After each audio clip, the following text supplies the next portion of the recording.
Assalamualaikum warahmatullahi wabarakatuh. Perkenalkan, nama saya Imam Aryadi, mahasiswa Universitas Lampung dengan NPM 221506102, kelas PS jurusan Teknik Elektro Prodi Teknik Informatika. Saya di sini akan menjelaskan tentang materi logika dalam 7 minggu terakhir atau dari pertemuan 1 hingga pertemuan 7. Di pertemuan pertama kita belajar perihal logika dan konsep dasar. Dan di PPT ini kita akan menjelaskan tentang ilmu dasar tentang mata kuliah ini. Logika sendiri adalah cabang filsafat yang berfokus pada studi tentang argumen dan inferensi.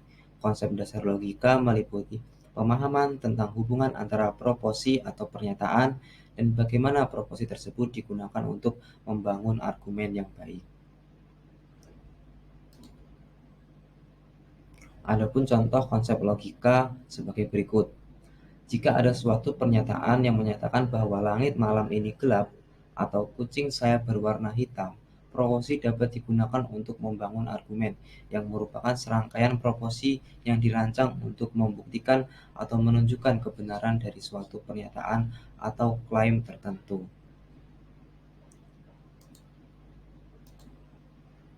Dan untuk materi kedua terdapat tabel kebenaran.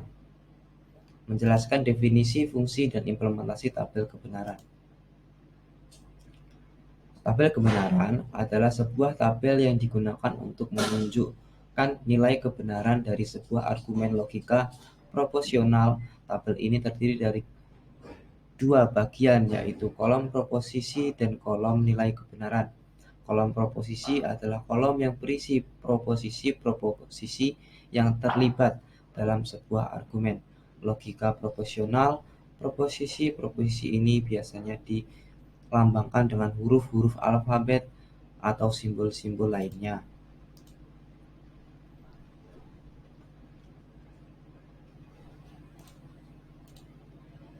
Adapun contoh dari tabel kebenaran ini.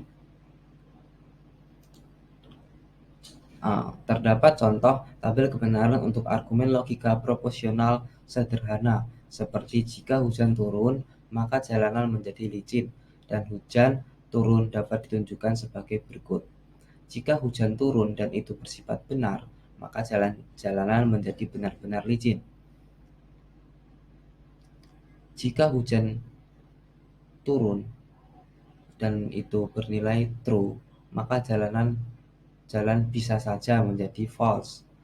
Maksudnya, jika hujan turun, bisa kemungkinan bahwa jalanan itu tidak menjadi licin.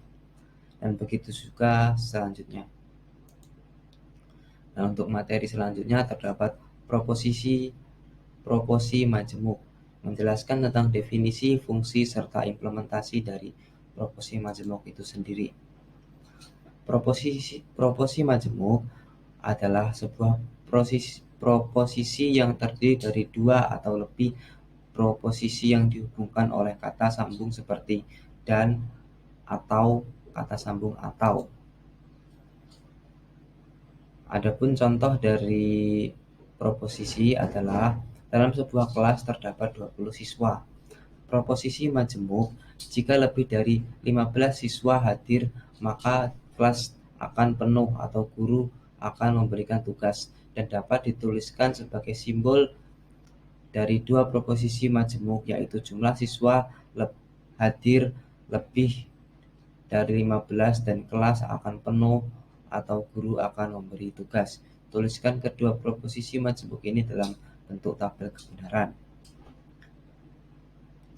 Untuk menyelesaikan jawaban ini, kita perlu menentukan nilai kebenaran dari masing-masing proposisi dan menunjukkan nilai kebenaran dari kedua proposisi tersebut dalam tabel kebenaran. Untuk proposisi pertama, jumlah siswa hadir lebih dari 15, dan untuk proposisi kedua, kelas akan penuh atau guru akan memberikan tugas.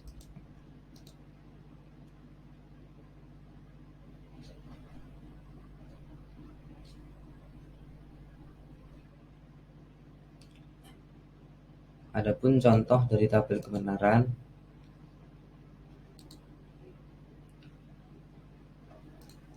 yang menyatakan bahwa proposisi pertama bernilai true, maka proposisi kedua akan true juga. Dan begitu juga ketika proposisi pertama true, proposisi 2 bisa jadi false, dan proposisi 1 false, maka proposisi 2 bisa menjadi true. Dalam tabel kebenaran di atas, nilai kebenaran dari kedua proposisi majemuk diuji dengan menggunakan semua kemungkinan kombinasi nilai kebenaran untuk masing-masing proposisi. Hasilnya menunjukkan bahwa ketika jumlah siswa hadir lebih dari 15, maka proposisi majemuk tersebut benar atau bernilai true. Karena salah satu kondisi terpenuhi, kelas akan penuh. Namun, jika jumlah siswa kurang dari 15, maka proposisi majemuk tersebut akan bernilai false atau salah, karena kedua kondisi tidak akan terpenuhi. Oke, dan untuk materi selanjutnya terdapat tautologi, kontradiksi, kontingens, ekuivalen, dan logis. Adapun definisinya sebagai berikut. Untuk tautologi, tautologi adalah sebuah proposisi yang selalu benar, tidak peduli nilai kebenaran dari proposisi yang membentuknya. Sebagai contoh, proposisi suhu di suatu tempat adalah entah panas ataupun tidak panas adalah sebuah tautologi karena tidak peduli apapun suhu di suatu tempat, proposisi tersebut selalu benar dalam tabel kebenaran. Proposisi tautologi selalu menghasilkan nilai kebenaran true atau bisa disimpulkan dengan huruf T kapital. Selanjutnya tentang kontradiksi. Kontradiksi adalah sebuah proposisi yang selalu salah, tidak peduli nilai kebenaran dari proposisi yang membentuknya. Contohnya adalah proposisi suhu di suatu tempat bisa panas dan tidak panas sehingga secara bersamaan adalah sebuah kontradiksi karena hal tersebut tidak mungkin terjadi dalam tabel kebenaran. Proposisi kontradiksi selalu menghasilkan nilai kebenaran false atau biasa disimpulkan dengan huruf F kapital. Selanjutnya tentang kontingensi. Kontingensi adalah sebuah proposisi yang benar atau salah tergantung pada nilai kebenaran dari proposisi-proposisi yang membentuknya. Sebagai contoh, proposisi suhu di suatu tempat lebih dari 30 derajat Celcius adalah sebuah kontingensi karena benar jika suhu disebut di suatu tempat memang lebih dari 30 derajat Celcius dan salah jika suhu di suatu tempat kurang dari atau sama dengan 30 derajat Celcius.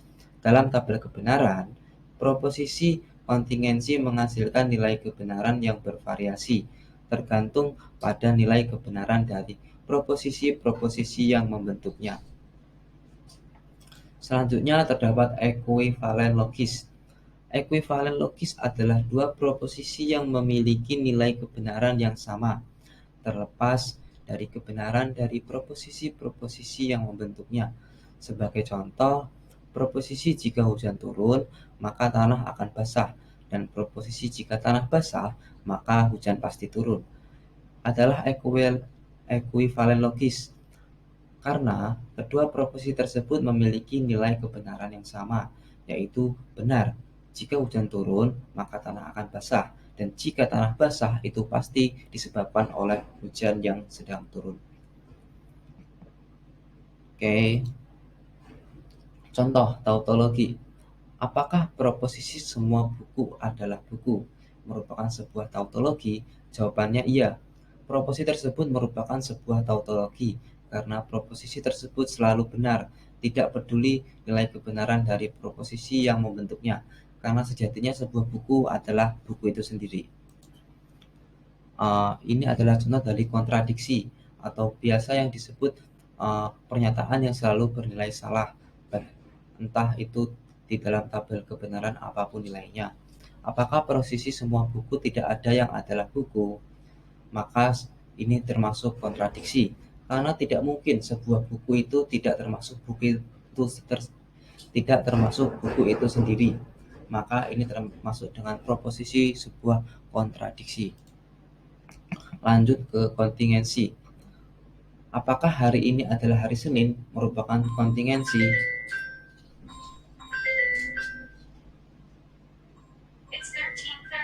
Proporsi tersebut merupakan sebuah kontingensi karena benar atau salah tergantung pada nilai kebenaran dan proposisi yang membentuknya.